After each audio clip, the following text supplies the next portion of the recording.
All right, so we are almost on time here. So I'll kick this panel off. Looks like everybody's mic and speaker phones are working okay. Pretty good, yeah. Awesome. Well, as people kind of come to join, we'll take this more in depth. But again, thanks a lot for being here. Thank Jan and the whole Gustav team for setting up this amazing event for everyone to participate in and get the whole staffing all together. With that said, I'll start with some introductions with myself. My name is Praneeth Patlola. I'm the CEO and co-founder for Will Hire, HR tech person, developer turn HR per tech person over a period of time in the staffing game. A long story, but I'll keep it short. My primary focus as a company as we are and personal focus is enabling direct sourcing in contingent staffing world and looking at making it successful. With that, we have an amazing panel today. I'll start with Mike. Mike Wolowitz, who is the CEO of GRI, Geometric Results, one of the large MSPs and significantly known MSPs in the space. Mike has a tremendous amount of experience in MSP world for 25 years in contingent workforce world in total in multiple leadership and talent acquisition leadership roles. And he has led performance managing team, high performing teams, and driving more new innovations and executable approaches into making companies successful. And he is passionate heavily on direct sourcing. We'd love to hear his take on this here. Thanks, Mike. Thanks for being part of this. Yeah, thanks, Praneeth. And Jonathan, Swansea, great to see you guys. We've all had the chance to work together in different capacities, all four of us over the years. So excited to share an hour together. Awesome. So thanks for having me. Awesome. And I'll go to Jonathan Kestenbaum, who is the MD of Talent Tech Labs. He's a lawyer by education, and he's the most sorted out of speaker in the HR tech industry, I would say, given his research and publications they do under the Talent Tech Lab, which is a research organization. Anybody looking for an in-depth research around the space in talent tech space, Jonathan is the go-to guy. Obviously, it's at cost, not for free. But thanks a lot, Jonathan. I know from your point of view, you have been seeing the trend and the research access you guys have. You probably have seen what has happened in the HR tech world and keeps happening, and the predictions for the future. I would assume that based on the conversations we had in the past and with your team, direct sourcing has become also your hot topic in your research and kind of closely monitoring that. Thanks for being here and looking forward to getting your insights. Yeah, no, thank you for having me. Super pumped to be on the panel with such amazing people. And to your point, direct sourcing is top of mind for all the folks that we're dealing with. We're actually, our next trend report will be on direct sourcing. So, yay! I'm super excited about that. Well, next, the mastermind, David Swans, who is part of IBM. David has been in the HR tech space, in the talent acquisition space for several years, and he kind of leads and is part of the IBM's talent and transformation division, where he leads and engages clients in digging into what ifs and whats and why nots and how to transform their process around people, transformation, talent from acquisition to learning, and also workforce development and skill. There is a huge mix of all that, and I think I might take about half an hour to explain all that introduction. But the fun part is he has hands-on experience on direct sourcing side of in the industry, and went through some iterations in his career in implementing and sees a huge importance of it. But he is also a martial arts professional, has a black belt in it. He got his nunchucks next to him, so be careful. But with that, thanks a lot, David. Thanks for being here. Yeah, thanks, Praneeth. Thanks for having me, and it's always good to see everyone here. I think all of you have I consider good friends. We've all helped each other in some capacity, and we'll probably continue to do that in some way. And hope to share a few thoughts with the crowd out there that can help them in their career journeys and business journeys as well. So Awesome. thank you for having me. Great. Yeah. So let's kick this off with a little bit of a high-level context, because many a times there's always a confusion around what is direct sourcing, why direct sourcing. There's a lot of whys and whats still. The industry, one side of the industry where we have been educating Mike, David, and Jonathan already through our educational journeys of enterprises, and also from an MSP world, the maturity models are keep building up. There is still kind of clarity and confusion missing. Is it my mic? Yeah, I just muted Dave because it's the feedback's coming from Dave's mic. So Dave, when you speak, just unmute yourself. Awesome. So just real quick. So we'll start with like, what is direct sourcing as a high level? I'll kick it off in my own words and give it around so each of us can contribute and talk about that. In typical words of direct sourcing, how I'm pursuing that is more of an ability to attract and engage talent in a contingent programs directly. It is not just restricted to contingent program, it's beyond that for a talent. The technique of engaging talent directly using brand enablement, talent pool strategies, and several other mechanics of known, new, and unknown talent. Kind of that is like a high level summary I got from my end, but I'll give it to the group of experts here, and you guys can take it over. Kind of like, what is direct sourcing? I could start with the definition, like talented lifestyle. Go for it. We direct sourcing is as we see it. We look at the technology. So there are direct sourcing technologies. Direct sourcing technologies enable procurement to hire candidates without having to leverage necessarily an MSP or the internal talent acquisition team. I think what we've learned is it's not just about the technology, because you need service layers in there. And so I think as the direct sourcing space is evolving, you're starting to learn the pieces that procurement can't provide on their own. And I think we'll get to unpack that today. But at its core, as we see it, there are a new series of technologies that are enabling procurement to directly source and engage candidates without much help. Hey, Jonathan, I'll sort of build on that a little. Okay. I think about direct sourcing in the contingent world in this context as a company engaging directly with a candidate, engaging directly with a contract worker. And there's a million different manifestations that can go along with that engagement. Who's the employer of record? Is it purely a technology engagement? Is it a technology and sourcing endeavor? To me, all of those variances are what's created the lag and uptake in direct sourcing strategies by companies that I'll know we'll dig into. But for me, if I boil it all down, when I'm talking to clients that are engaging in or want to engage in a direct sourcing model, it's how do they leverage their brand, their culture, their own attraction strategies, if you will, to engage directly with a worker that wants to work with them, and in this case, in a contract basis. So again, all the different nuances about how you engage, who's the employer of record, are you using a technology and a sourcing solution? There's a lot of different levers to throw, and that's what I think is so interesting and exciting about the journey we're going to be going on as this model develops.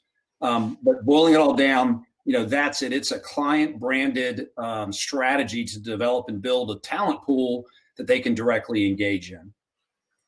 I was going Awesome. as well, Mike, with for me, it's David's muted. There you go. I unmuted you. Okay. Hey, Jonathan, he's used to this. His wife had the same function installed in him. He's familiar with it. Now, for me, it's always been about brand. Actually, my career journey started in consumer product goods in general, and brand and consumer behavior are always facets that can really influence buying decisions. And it's the same with candidate behavior in general. And it's a real attraction mechanism, especially when we saw real shortages of talent pre-pandemic, to attract candidates to come work. Everyone has some type of perception, especially of particularly big brand names and Fortune 500 brand names of what those brands might mean to them, what the kind of experiences they can actually get from joining a company like that, whether it's permanent or non-permanent, and what that means to their experience overall. To be able to use at that company or elsewhere as well. So for me, it's always been about what is that candidate experience? How's that going to leverage being able to attract somebody to come, bring their unique skills to the table and leverage that. The side benefits around speed, quality, and cost are something that comes as a result of that attraction mechanism as well. Awesome. That's a really good take. And just to build a little on top of that, and this goes back to the HR tech journey or the HR technology adoption journey from a process and technology combined. The way you look at it, why now is becoming like, why now? What is this? Why is this prime time for direct sourcing is kind of becoming a bigger question. And the way we are looking at this is, if you look the journey of HR technology in the past several years, I think everyone probably has seen the consolidation and the days where the email, when you click on a list of links of jobs barely listed on the career site, it goes to an email where you have to email your resume to an email address as careers@companyname.com. That's where like the journey of digital talent acquisition kind of started beginning, is how I see, from the paper-based classified as a paper-based or offline referrals, and transforming that referrals into a completely online version of game where it went through a complete revamp of highly competitive landscape of ATS, which then progressed into talent CRMs, which now enable with a candidate experience, employer branding, re-engagement, skill-based strategy. But all that is happening even in today's world. If being in Austin for more than 16 years and almost in my backyard, if I want to work for an enterprise, we all know the largest enterprise in Austin, to go and find which particular contract job is open, nobody has an answer. Today, the talent experience always is, you'll search in Indeed, you'll search in LinkedIn. The whole consolidation of talent acquisition traction is fairly well defined in the talent world, but there is no direct mechanism to be engaging with an organization directly. The candidate experience is, like, as Dave, you mentioned, still a really critical component for direct sourcing, which is still fairly missed out. And that's where, like Mike mentioned, employer branding strategy is such a key element for part of the direct sourcing, which enables us to ensure you are attracting and engaging, but also creating that real right candidate experience and filling that gap today. And I have this analogy: when a customer asks, why should I use this when I have everything going on the way it is, which is fairly next level generation maturity model with all the systems in place and all the processes and all matured. The answer is, would you want to use a Nokia 3315 phone in the generation of a smartphone? And that is what, from my point of view, I'm looking at, or that kind of a general premise derived from direct sourcing, right? Now, while direct sourcing is kind of pick up pace and becoming mainstream, one of the big questions is, why now? And what has changed in the last 3 years or in the recent time where this has become a bigger traction for enterprises? I'm happy to jump in. Yeah. So I tell you what hasn't changed, for better or for worse, and that is the same question that I reflect back on early days that Doug and I at Beeline dealt with. Was we weren't getting phone calls from companies saying, hey, we really like a VMS and an MSP. We were getting phone calls from companies saying, shockingly, we want better, faster, cheaper. And so I don't think that's changed at all. Companies want better, faster, cheaper. So that paradigm has not shifted. But what has changed, I think, and why now the time is ripe and we're seeing adoption with direct sourcing is the complexities around answering and solving for those three areas have changed dramatically. And Praneeth, you hit on a really good one, which is that engagement and connectivity and intimacy between somebody seeking meaningful work and how they connect to a brand in a company. And, we all know firsthand there are millions of talented people out there that want to have a career that is a consulting based career, and it may be with one or two leading brands. And, you may want to work for 2 or 3 companies in Austin during a 10, 15, 20-year time period, and having the ability to control that connectivity by the worker is equally as important to have it controlled by the company in terms of being able to represent their culture and their brand and build a relationship and some connectivity and loyalty between that worker. And I think that the continued emergence of the requirements and the demand for contract workers, certainly accelerated through the pandemic that we've experienced, is making that even more and more important tomorrow. And so being able to have a platform that helps make those connections real is one of the drivers of why now. And this is where there's a gap in the current staffing model that exists. And I think that's an opportunity for staffing companies to figure out, how to close that gap and improve the outcomes for companies. So to me, a big piece is that engagement model has shifted, and this is a way to help solve and close that relationship gap. The other piece I'll share, and then I'll pause, would love to hear y'all's perspectives, is the technologies and the service models and the platform are now, I think, at a point that they're working. And so, we all have been looking at this and talking about this for at least 5 years, and the message was confusing. The models were conflicting. People didn't understand, well, I've got a VMS and I have an MSP, and who's the employer of record, and who's the candidate engagement platform, and wait, who does the sourcing and procuring? And so this complexity of available platforms and disparate processes just created inertia in the marketplace.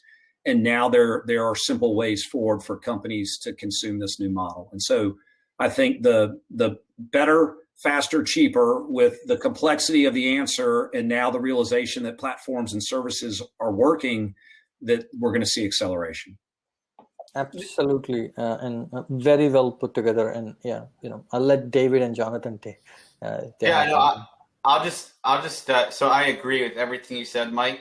I think to add another layer on top of it, I think that there's still a flawed assumption around the fact that people think that you could just plug technology in and it's going to solve all your problems in direct sourcing. Like you don't need the sourcing, the recruiter anymore, or you don't need a payroller anymore. I think there's still this flawed assumption. I think, to your point, it's getting clearer how a direct sourcing platform fits within the mix of your MSP and your VMS. And I'm super excited about how things are evolving, because I think it's evolving in a way where there's, it's adding value for everybody in the picture. But I do think there's still a flawed assumption, because technology is definitely not into place anywhere within the talent function where it could fully source to hire, onboard a candidate without human involvement. So I think that's still a piece of information that needs to get clarified over the next year or so. I agree. Yeah, there's an interesting phrase here at IBM, is that the AI we design is meant to be uniquely human, and it's not meant to replace anyone's job, but it will replace that person that doesn't choose to adopt it. Right. And I think of that in the context of direct sourcing as well, where we've seen huge transformations in the recruitment business overall, whether you're a staffing provider, RPO provider, MSP provider, there's been this influx of change and dynamics that have happened. First of all, it's the outsourcing industry overall.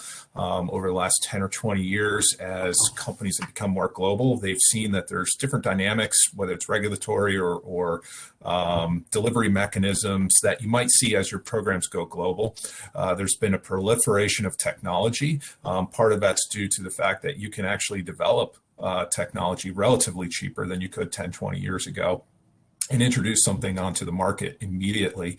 And I think there's also just this proliferation of clients seeking innovation overall. Is there a better way? The model of MSP, if you will, or other types of vendor neutral delivery mechanisms, there's sometimes innovation that can happen in there. Vendor neutral is not necessarily the only way to deliver talent overall. And that's just something that had been embedded in the industry. And I think clients were realizing, wait a minute, we don't really need vendor neutral as part of our delivery mechanism. We can look at other mechanisms to get the talent we need in the door, better, cheaper, faster, if you will. So I think it's a conglomeration of many different forces coming together. And you're seeing that accelerate, especially in the last several years, as in this market, as other clients in the market have said, you know what, I've tried this, I've been successful with it. So more and more and more are willing to dip the toe. Absolutely. And we are slowly moving away from, the trial versions are all complete. Many customers have seen a fully adopted direct sourcing programs where about 80% of the programs are now, 70-80% are successfully direct source. And there is new models around very specific vertical, like light industrial direct sourcing is completely different. You can't just patchwork the professional side of direct sourcing into light industrial just like that. So there is the operational models are also different. There is a lot of clarity, like Mike, Jonathan, you mentioned, multiple components. But that actually also takes me to the next question. And after that, we'll take a little pause to answer a few questions which people are posting in the forum. So that we'll set the baseline with this next question is like, to bring clarity around direct sourcing, what are those critical components which baseline, or what are the baseline of a direct sourcing components? Like from a technology point, the way we are looking at this, there is tech of platform oriented approach, but there's also process and people as such, from who is building the talent or employer branding strategies or talent sourcing strategies, from which is the attract strategy, and then the curation strategy is like, all this talent traffic is generated. Now you have to curate them better at a more cost-effective way. You can't just throw hundreds of dollars for qualifying a few applicants and then end up hitting the bottom line, troubling the bottom line. But also engagement, like the payroll. How are you engaging them or managing the candidates on a payroll? So technology, attraction, the curation aspect of it, and then the managing of the candidates is how I see it. And I want to give it to the group here to take a stab at that, because that each is a large amount of function in itself. Like talent acquisition as attracting talent itself is a larger function. So each one, I'll let three of you kind of chime in on that core components.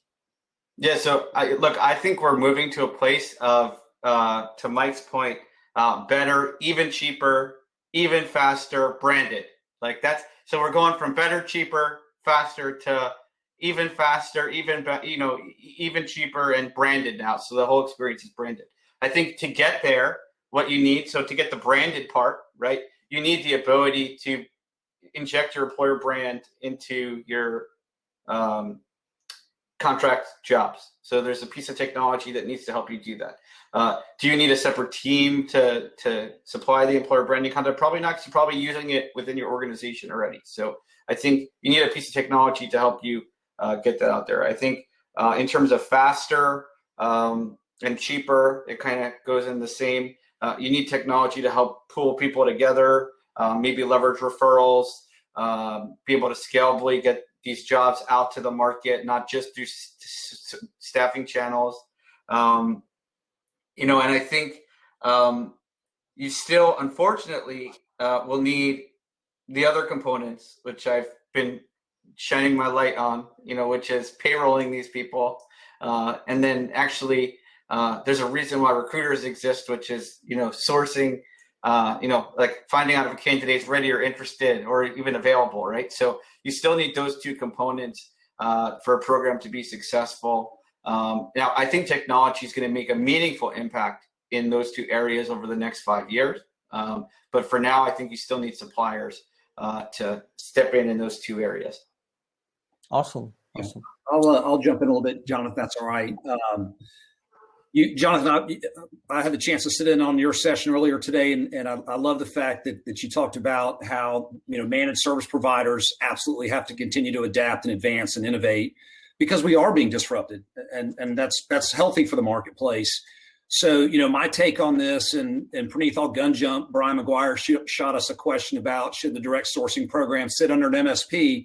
This is my world and my view. I think it has to, and the reason I believe it has to is because it really is just a component of the supply chain. It's not going to replace 100% the use of staffing companies, of online platforms, of direct hire, of outsource engagements. It's just another component that I think is going to help advance the whole supply chain. It'll be good for everybody. And my belief is that, and our model at GRI is it's native to our MSP offering. And so I see this as, and we're delivering it as a partnered solution where we have a partnered approach that encompasses technology, sourcing and candidate engagement, and employer of record all under a single seamless offering. And that's because the complexity of breaking these pieces down creates confusion, and I think will create sort of dissonance in the model. It doesn't mean that you have a single partner doing all of those things, but I think delivering it and orchestrating it as a seamless platform is incredibly important. And the go, no-go decision for a company to leverage a direct sourcing solution begins with the brand. This has to be a customer-branded, client-branded engagement. Otherwise, it's just not going to have the success of the engagement model that you want with the workforce, in my belief. I just want to, Dave. Sorry, David. I want to give you a chance to talk. Oh, so there's one. I think that there's a world where this lives under MSP, but I do think there's one conflict that needs to be sorted out, and the conflict is, how are you going to tell the staffing suppliers that this is a job that's going to a direct source, direct sourcing instead of that they submit it? How are they going to feel comfortable that when they submit a candidate, it's not just going into a talent pool? And I think that there's still right now, a lot of people, I guess there's a lot of people that are uneducated about what could possibly happen in that scenario, which is making them a little innocent to the situation. But then at the same time, I think once they get educated, based on the way staffing firms generally react, is oh, my candidates, I don't want to share them, and I think there's going to be this rub. And I think what I've been hearing from MSPs is, well, it's like, we just say the company tells us when to do, it's up to the company. Like, they tell us, do we want this job direct source or through the MSP?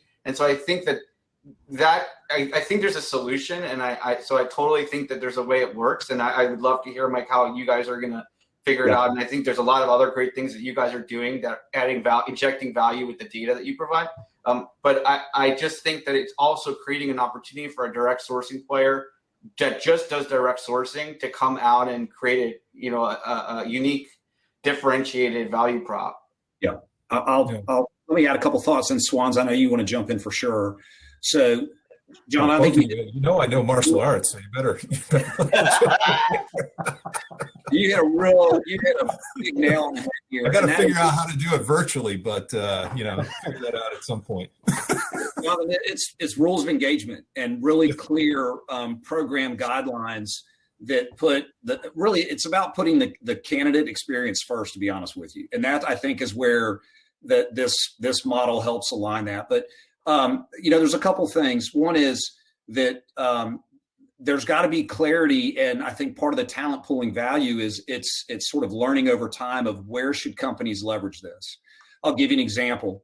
It's really difficult for a staffing organization to respond within 48 or 72 hours with a pivot in a sourcing strategy change. If a company says, hey, we need to hire this type of resource in this market very quickly, to be able to invest and pivot in a different social media campaign or different engagement model, or to really shift a sourcing and recruiting team at speed is tough to do, because in the typical MSP model, the staffing companies are responding to a single or maybe multiple requisitions at a time. So the economics just don't make sense in that model. That's where a direct sourcing model makes a lot of sense. And so I think of it as more of almost sort of a surgical approach within the program for particular sourcing and recruiting needs.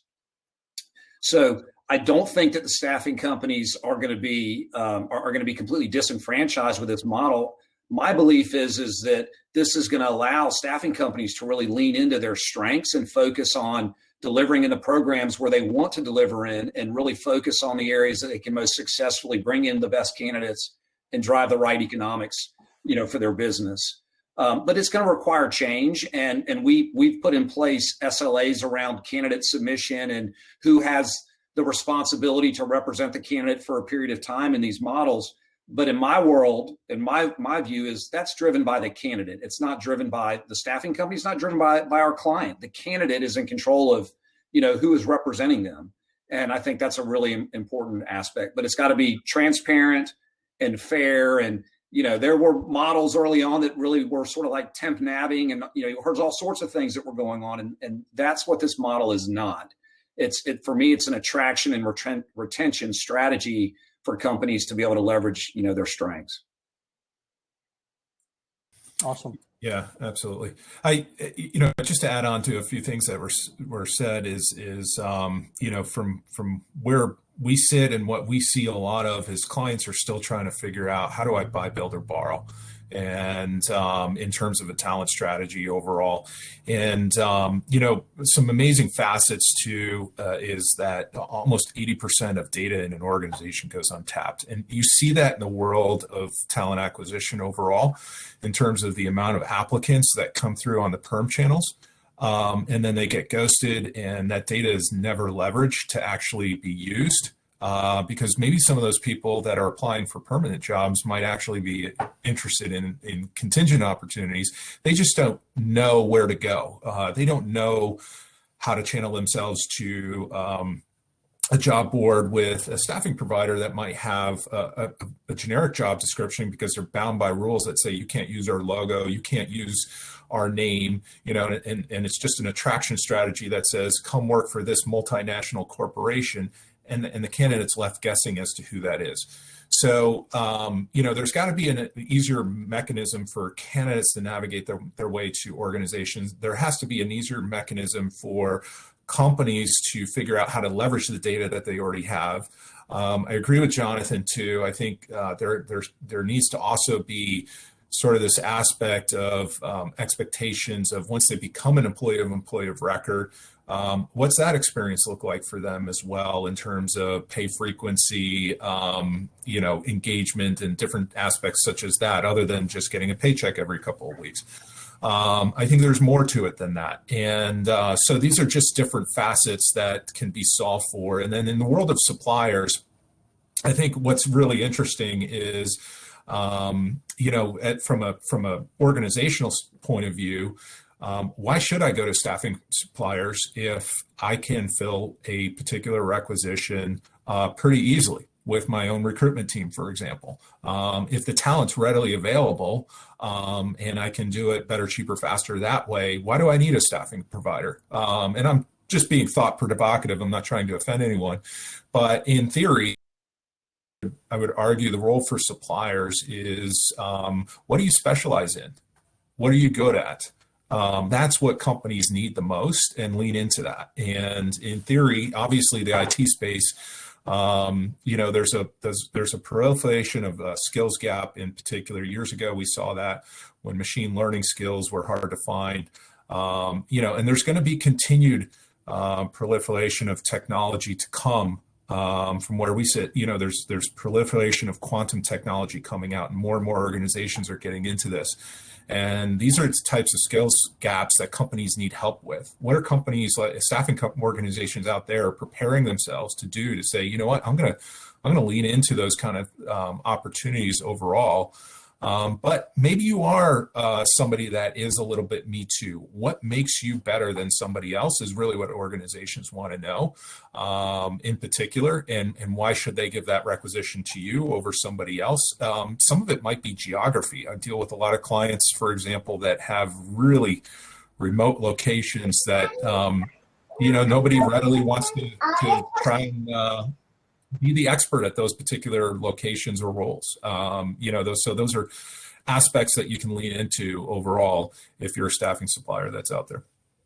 Awesome. I think these are like absolutely amazing things. And in a layman terms, I try to correlate this experience to, like, if you have seen what has happened to the travel agency businesses across the world, while the consolidation of that online travel agencies and the consolidation of the travel market has completely gone online, the specialized segmentation of travel agencies for very specific segmented services still has their own businesses, and even today in programs, there is tiered segmentation. Like David, you mentioned, the skill-based or geography-based segmentation is still there, but the ones which are like obvious and the ones which are for which you already have talent, the redeployment of talent strategy, that falls into the direct sourcing bucket is how I see it.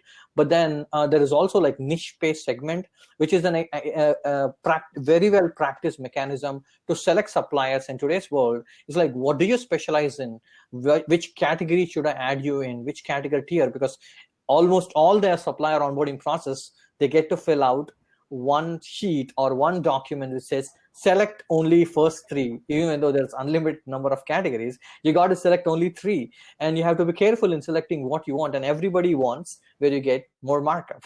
But that kind of is now going to change because there is a competitive landscape where it needs to be optimized in delivering still a model, and sometimes you need to pick and choose, and that there is going to be an impact. But I think the impact is going to enable the overall ecosystem from an optimization, an end-to-end optimization. Well, that's awesome. Go ahead. Well, I was just going to say, I have one thing I would add to both what Mike and Dave said. So I have, when I put my investor hat on, I have like one thesis that I invest through in the HR space, both on the corporate side and the staffing side, and it's transparency. And by that, what I mean is the internet has brought rapid transparency to the world. And so that means that candidates know a lot more about companies than they did before. That means companies know a lot more about candidates than they did before. That means that the noise that's going to happen between the process is going to be a lot louder, which to David's point means your differentiator to get the best talent is going to be how well you are engaged with them. And to do that, you need to hyper focus and be able to find a niche group that like you can engage, because that's how you can get the economies of scale that Praneet discussed of like being able to cheaply do it. And I think this is a driver of what's going on in direct sourcing. You need to bring the brand into direct sourcing to more effectively get candidates engaged with your organization. I think that engagement is a key driver, moving into the future, and something that I think we all have to be thinking about, companies implementing direct sourcing strategies and companies that are suppliers to, MSPs or, staffing firms more generally. Yep, and program management of direct sourcing is a new evolving function too, which is very critical. And Mike's company and GRI has tried to champion that already in kind of how do you enable that talent experience, talent engagement being an integral part of the supply chain pool for customers. Kind of that is really still evolving, and I think it gets matured as we move forward. With that, I want to take a few questions here. I know Mark McCallum, hey Mark, who was just, we were talking through in the ProcureCon. It looks like every day there is an online event we are participating and the same gang comes in. So Mark from BP has a question where are you seeing client companies leveraging common talent pools for both temp and permanent recruiting for direct sourcing purpose? I feel like I have to jump in first this time because Jonathan and Mike always get the edge. Go for it. I do hear of that, but the whole notion of direct sourcing is that you're leveraging a client's brand, and the candidate pools are their own intellectual properties or intellectual property of the company. So if I think you said Mark was from BP, that talent is attracted to your logo in particular, and that supplier who's doing the direct sourcing is, in theory, leveraging that logo to attract that talent to your organization. So that's your intellectual property. So I would say, why would you want to share that with, ExxonMobil or Baker Hughes or anyone else down the street from you?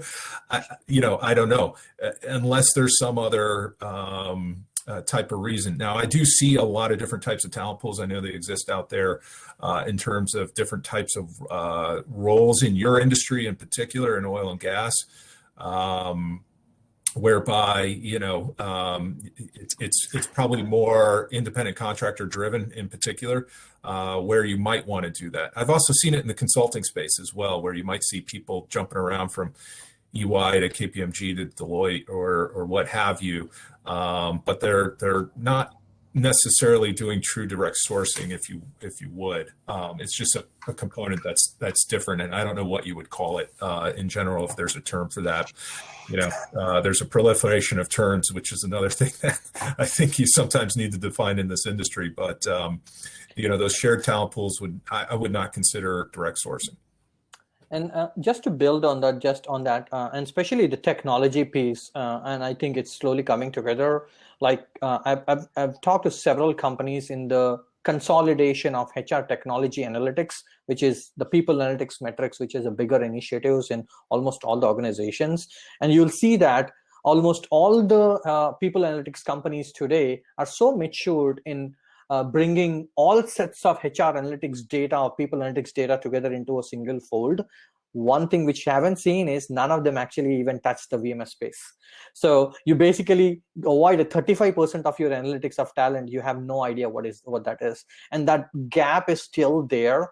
But everybody is now starting to realize that we have to bring that together in terms of a singular centralized talent pool. I think we still have a transformation journey to go through in the next couple of years, either through an integrated approach, which is kind of connecting your ATS, HRIS, and the VMS and the known or public and private talent pool into a singular centralized talent pool approach. But that needs integration. And I think people are always scared when it comes to integration projects, because everyone thinks like that it's a couple of $1 million project. But today, providers on the platform of a talent pool providers are going to be making that much more easier with the connectors which are built. There is no cost to the customer unless your HRIS provider charges for that, which we have seen that happen sometimes. So that technology differentiation is something which I personally seen, which is one of that critical step. But if you have so if you are an SAP shop and if you have a SuccessFactors, you can still leverage that centralized talent pool because they have already ventured into that, and having that conversation with that group will enable you to create that centralized talent pool already. I'll stop there to give it back to Jonathan and Mike on that. Yeah, well, I think you're hinting at Gustav World Staffing Summit 2021 panel called "Why the Time is Right for Total Talent Management," because I feel like that's the term that folks are wrapping around that concept. I totally agree that data is important to corral in one platform. I think there's lots of folks trying to do it. I think you're right to hint at the data being more accessible potentially now than it has been in the past. You're starting to see, so we do a lot of work on the corporate side as well as the staffing side, and on the corporate side you're starting to see applicant tracking systems also build vendor management functionality. So you have ATS, FMS, VMS functionality in one system. The idea being that they can go to a company and be the provider of their ATS and their VMS and their FMS potentially. And so, but to the extent that they would get deployed, like an avatar in that capacity in an organization, that data would start to become accessible in one platform. But it's not going to happen quickly. We do think there's going to be a third party that's going to be able to get this data together in a more meaningful way. We think it's going to happen in the recruitment process automation world. So like a RPA analytics platform combined. And RPA would be 2023's conversation, but I think there's definitely some interesting work being done there. Awesome. So I'll add just a quick thought. So I think that this sort of cross-pollination is happening. I know it's happening today. What's exciting for me and is good for all of us, whether you're a technology provider, staffing provider, managed service provider, is this model in particular is facilitating the conversation around talent acquisition, perhaps for the first time as a real strategic priority for companies when they think about their contingent workforce. It's not just a procurement initiative. It is about talent acquisition. And Praneeth, you and I know this firsthand. To have success with these programs, you have to have engagement with HR and branding and the IT department, because we're talking about having a contractor careers page alongside a permanent hire career page. So these things are happening now. We've got programs where we're leveraging now data out of the applicant tracking system to attract candidates into the contingent labor pool that either are former workers or silver medalists. And so I think that it's really important for us as guides for our customers to help them think about what's the right model and path for the candidates they want to attract. We're able to do this for internal mobility as well. And again, for a lot of companies, you can see that they've got strategies on both sides, which are, hey, we actually wouldn't mind seeing some of our valued workers maybe convert to the contract labor side and still want to be engaged with us from a career perspective. Likewise, we have plenty of customers that are wanting to use this as a model for temp to perm. And so I think that the value of this can flow both ways. The real key piece here is you've got to get TA and HR and branding and risk and legal, everybody lined up, because it's still a journey. And I'm just happy that I feel like we're finally over the hurdle now. And I'm going to say this, I'm going to have a conversation probably with another customer tomorrow that will bring it up, is that leveraging a brand creates co-employment issues, which it in fact does not. So, there's still just a bunch of education going on, but these important conversations are happening. And that's what I think is really exciting for everybody. Absolutely. And you touched that important point, and confusion we are still trying to clarify. And in many of the roundtables in the industry for the past 3 years I've sat down, this question comes up, and my only answer is, do you have a payroll provider? Yes. Okay. If you don't have a co-employment risk with your payroll provider, you don't have a direct sourcing. Simple. And there is also one important burning question we always try to avoid in these conversations, especially in the larger context, is Mark has asked this question: how do you see direct sourcing impacting the typical staffing agency model, is the question. And I think we kind of touch base that it is going to be an impacting, but maybe touch at a high level. I'll hit one piece and then I'll turn it over to you guys. Because we're seeing staffing companies thinking about, do they pivot into a sourcing recruiting capability around direct sourcing, and there's going to be growing demand for that in the marketplace. It comes down to your philosophy with the candidate, because in a direct sourcing model, you're delivering the candidate, helping deliver the candidate to the client's talent pool, and so you need to be thinking about the economics of that. I think the days of, look, we've got a talent pool and a candidate database of 1 million candidates, that feels awfully dusty and archaic for me, and it probably does to everybody on the phone. And so thinking about your relationship management strategy and your engagement strategy with the talent is important, because it's a different model. And I think you can't do both. I think you need to make a decision. Do you want to be a sort of traditional staffing engaged model provider, or do you want to be a sourcing and recruiting engaged model in a direct sourcing paradigm? Yep. I could add. Completely agree. I think there's huge opportunities for $100-200 million staffing firms to kind of dive in head first to the direct sourcing trend and be a supplier. I think it's like you're the perfect size to kind of solve some of those challenges. You have the resources to just focus on the sourcing. You have or the selection. You potentially would take on the payrolling business. You're not too big where you're going to screw up a deal because your MSP might get pissed at you for supplying through a direct sourcing platform. But so I think there's a huge opportunity for folks to dive in. I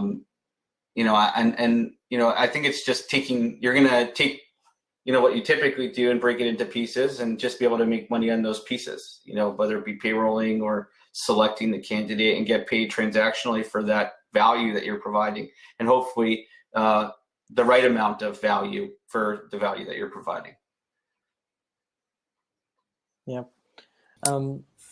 Yeah. Go ahead, David. I would just add, I mean, every business right now in any single part of the economy is just being touched and disrupted in massive ways. Our political climate, our social climate, no matter what country you're in, is all being massively disrupted in many, many different ways. And I think that's where there's chaos, there's opportunity. And I think part of that as business owners out there is trying to figure out and leverage, what are your strengths? How do you turn those into comparative advantages and go for it and go into it and, or diversify in many ways as well. Maybe what you're doing today isn't really working. What do you need to augment what your service is with something else? It could be a technology and service play. Those are just different things you need to think about as far as your business to differentiate in a crowded field to push forward. Absolutely. And this I actually could experience, and I do experience this almost in real time.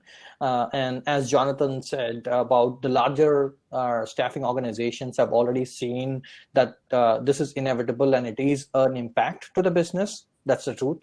And that is going to be the truth in the next few years too.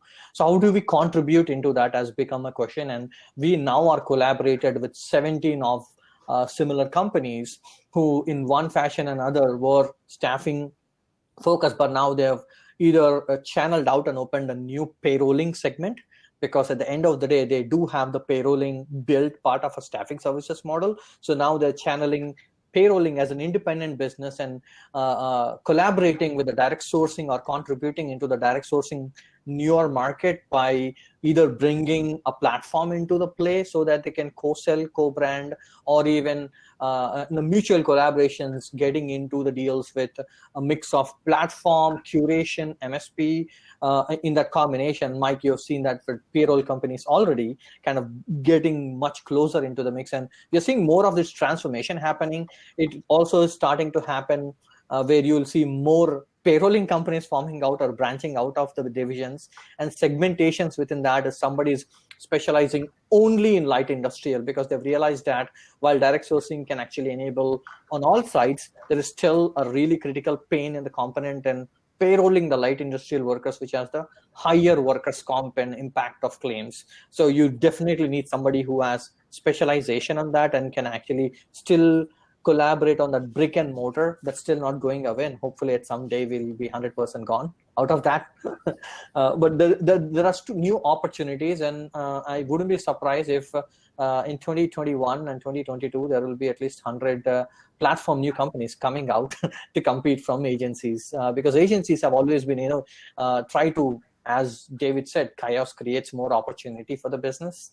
So I think we're already seeing that on the plate. So with that said, I have a few more components from most important for people to understand. Very high level we'll touch because we have like 8 minutes, I believe. From a curation point of view, one topic which always comes in direct sourcing is, what is curation? What is this new terminology, right? And in the morning, we had a panel addressing what is curation, but one of the key components where the whole process or the success of direct sourcing can also be enabled is to have that curation figured out who, where, and what, which is very critical of this component, right? I'll give it back to you guys to talk through that, and also how staffing organizations can contribute into that. Yeah. Go ahead, John. No, I mean, I look at I use like ready, qualified, interested. Like those are the things you need to understand about a candidate to figure out if they're a good fit for a role. So I think what you don't have to do is spend the money to find the candidate because it's provided. So you don't have to spend the money to find the candidates. You save some money there, but you do have to, in partnership with technology, RQI, find out if they're ready, qualified, or interested. And I think, probably technology can help binarily, you understand if they're ready, or interested. Qualified is where the most work has to go in. And that's probably the curation piece that you guys were talking around, if I was to guess. Awesome. Yeah, one of the areas that I think, in addition to that, Jonathan, is really important that I think gets lost in the exuberance of a new model is that this is a long game. And so we want to have a talent I don't like using curation, by the way. I try not to say it. But, a talent engagement model, a candidate engagement model, because look, when a worker rolls off a program, they're going to have a cooling off period, 60, 90 days, whatever the time frame is. And chances are they're probably going to get engaged with another organization, not yours that they've just left. But what I want to make sure is for our clients is that great candidate they want to engage with again when they're ready to re-engage, maybe it's 9 months, 6 months, 12 months down the road, that they are ready to come back. And so for me, the candidate engagement is more important. It's almost this notion of a career coach, a career guide, a career Sherpa for the candidate that has always been missing, I think, in the staffing model. And so if you can really develop a relationship management approach, then that really talented developer, accountant, marketing executive, who could be a forklift operator, whoever they are, they're going to want to come back to you. And so I think that's really important. And John, I love what you said. You're right.